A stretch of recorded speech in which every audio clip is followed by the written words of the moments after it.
Stop chasing people who are leaving. Stop chasing people who are offended. Stop chasing people who don't get it. Stop chasing, trying to get back in your life, people that God is trying to take out of your life. Jesus, simply let them go. This is a time in your life that you can no longer continue to grieve about who walked away, who abandoned you, who forsook you, who left you, who walked away. You've got to stand up and recognize that God doesn't need anything that you lost to bless you. God will always use what you got left. I've had to do a clearing in my life of some people whose energy I realized was not supportive of who I wanted to be in the world.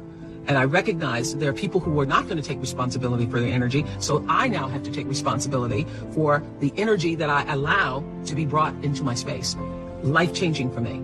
And what I know is that you cannot continue to move forward in your life to the level that you need to be if you're surrounded by energy that brings you down, that sucks the life force from you. So not only are you responsible for the energy that you bring, is what I learned, you're also responsible for the energy that you surround yourself with. Huge, huge, huge, huge. And everybody who's watching me right now, I know that you know this is true. There are some energy suckers in your life. Just literally taking the life force out of you. And you will never be able to do and be who you're supposed to be in the world as long as you continue to buy into the energy suckers. If you're a person where all your friends come to you with their problems, that's because they see something in you. You're more balanced and stable. But you got to remember this old saying. If you're the smartest person in your group, you need a new group. You've got to upgrade your friends. It ain't nothing bad. You just got to upgrade people in your life. But if you're the smartest person in your group, you need a new group. You cannot be the go-to person in the group. You want to begin to get all the toxic people out of your life. There are a lot of bridges in our life, right? A lot of things in our life, a lot of people in our life. And sometimes it's family, sometimes it's friends, sometimes it's the people closest to you, sometimes it's strangers. But there are always people in our life that leads us back to something that's not good for our life. I want you to think about this for a second. Maybe it's not now in your life. Maybe it's a point in time in your life where you had a lot of bridges. And sometimes that bridge is you. Like, let's be real. But you had a lot of bridges in your life. Bridges mean connections and relationships that are leading you to a lesser you. So I want you to think about this right now. I want you to think about people in your life that aren't bringing to your life. And I don't mean they have to bring something incredible. But sometimes we have people in our life that bring nothing but drama, nothing but gossip, nothing but rumors, nothing but low self-esteem, nothing but low integrity, nothing but negativity, all these things. And we choose to keep these bridges up in our life. And I want to just tell you this. It's just facts. And you got to know this.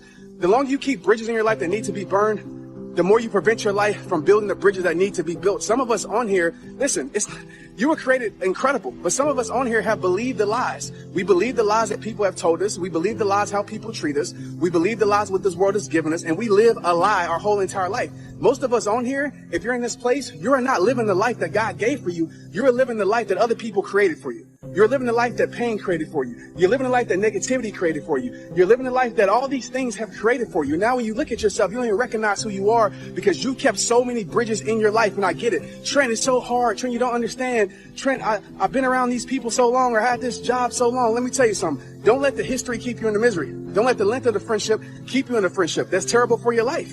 Like, it comes to a point, I'm not always talking about, oh, get rid of people. But I know when you keep toxic things in your life, you're going to feel toxic. If you decide you want to be rich, all you gotta do is start. Why not? Who gonna stop you? Unless you tell it to the wrong person. Mama, listen to me. I'm going to be rich. Ain't anybody rich in this family. Go in there and sit down. So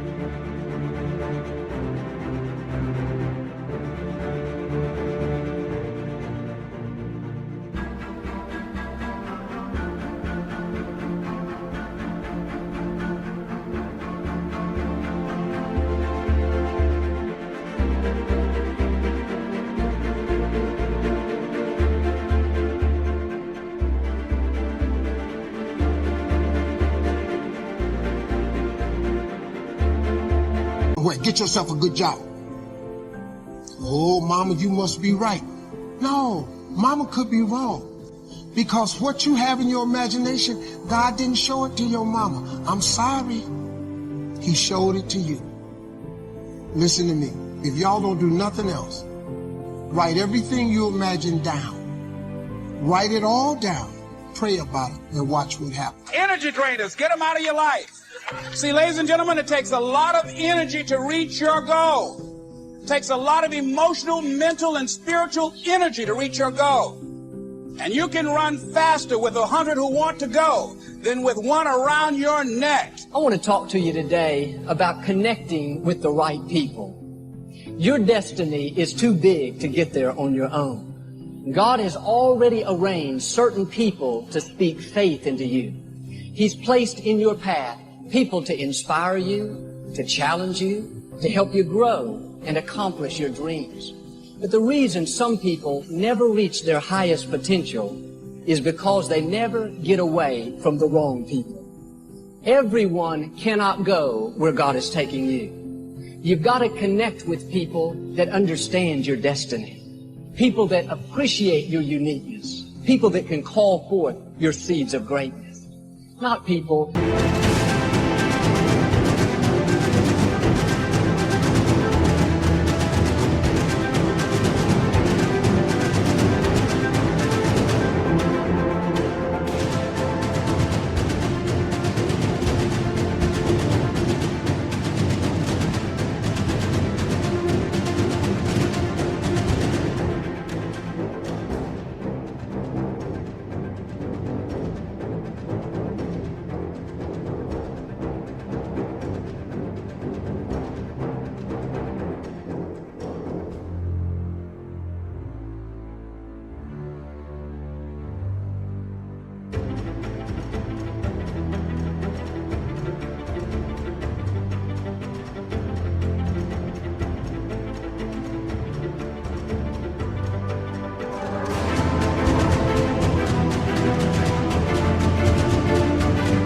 that are always pushing you down, telling you what you can't become, never giving you their approval, no matter how good you do.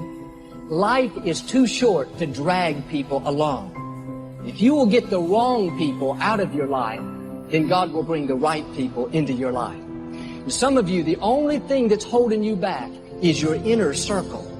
The people that are closest to you, they're with you, but they're not really for you.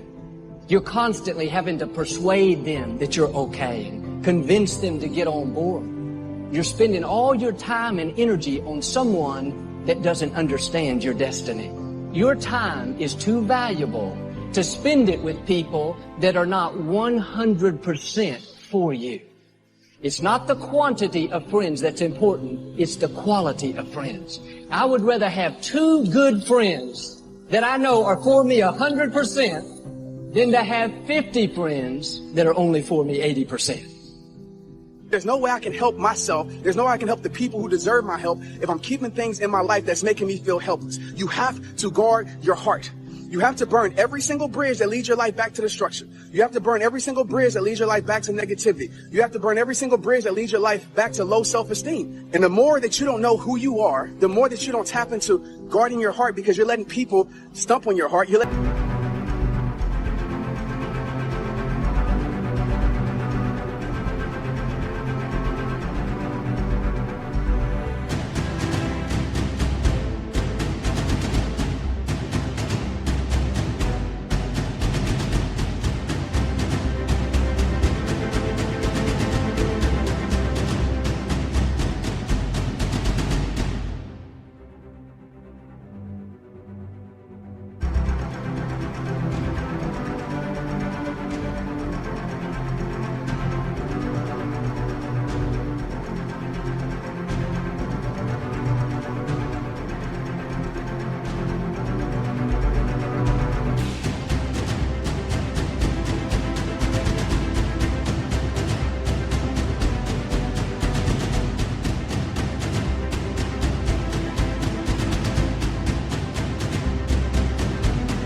people take advantage of your life, the more you're doing that, then you're not going to have confidence in yourself, and you're going to believe the lies that people have told you.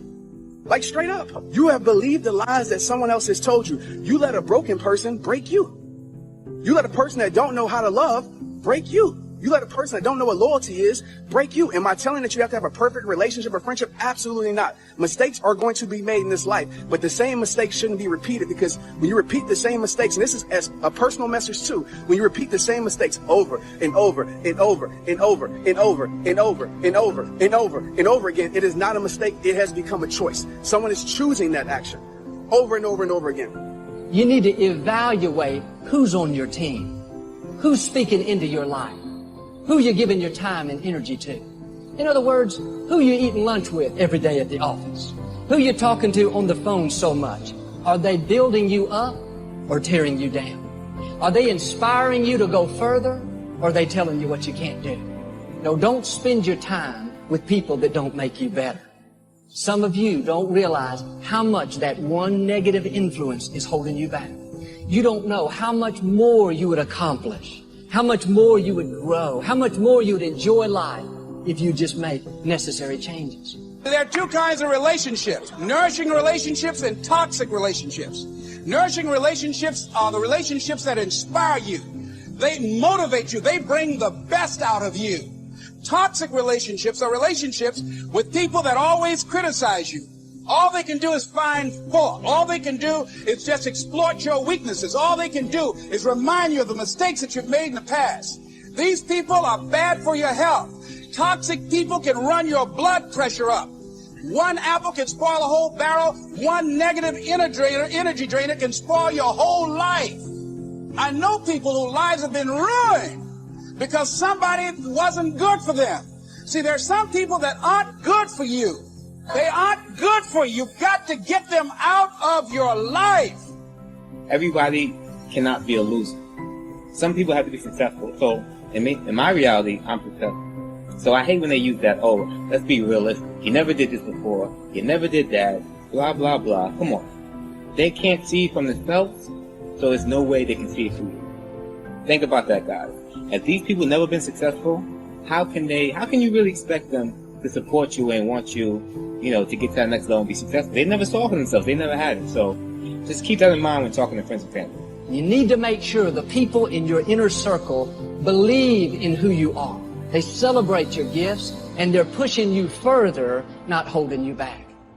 Some of you today, if you don't very kindly and politely show someone the door, they're going to keep you from becoming all God's created you to be. Well, you said, Joel, what if I hurt their feelings? What if they keep you from your destiny? What if they keep you from accomplishing your dreams and making a difference in our generation? I can't think of anything worse than to come to the end of our life and realize we have not become what God's created us to be. A lot of times we think, I know this person is not a good influence. I know they're keeping me from growing. But if I make a change, I may not have any friends. I may be lonely. Yes, you may be lonely for a season, but you never give up something for God that He doesn't give you something back better in return. If you'll make the change, God will not only give you new friends, He'll give you better friends. Friends that you don't have to wonder, are they for me or against me? Friends that don't try to manipulate you into who they want you to be, but they celebrate you and help you become who God's created you to be. Starting tomorrow, what are you going to do that'll make a change in your life's direction? Good question. What are you going to do starting tomorrow that'll make a difference? Now see, if you don't do something starting tomorrow that'll make a difference, guess what? It's gonna be the same. And see, that way you can guess what the next 5 years are going to be like. Look at the last 5. Because the next 5 are going to be like the last 5 unless you, major key, tomorrow, change it all. Or change a little, or change something, or don't change. It's choice time. You can do whatever you want. Major step to human progress. Discipline. If there's one thing to get excited over, that's it. Get excited over your ability to make yourself do the necessary thing. What could you make yourself do starting tomorrow that would change it all? No! Tell. Now, see, that's exciting. On any given day, you can massively change the direction of your life. Murder is a clear example that any one person on any given day can forever alter the course of their life. It just happens to be a negative act. But just as sure as you can commit a negative act, you can also commit a positive act and forever alter your life. Whenever you wish. Now that's exciting. And whatever that act might be that changes your life. The guy finally takes a shotgun to his car and blows out every window, destroys every tire, puts 100 rounds in this shabby old thing. And he says, I have driven this embarrassing thing for the last time. And not only will I never drive it again, nobody else will ever drive it again. And he lets that shuddering thing stand there for a while as a monument to the day he said, today my life changes. Now who can do that? Anybody. When can you do it? Whatever day you pick. Now here's the key to discipline. Start with the little disciplines, get excited over the little disciplines, and get right on those, because those will lead to the big ones. You can't handle the big challenges in life unless you take on the little ones. Make a list of all the things you can do, get right on those, discipline yourself for those, both for the results and for the muscle and for the practice. So that when life hands you some big challenges, you'll be ready, you'll have the muscle. But see, if you don't handle the small ones, you can't take care of the big ones.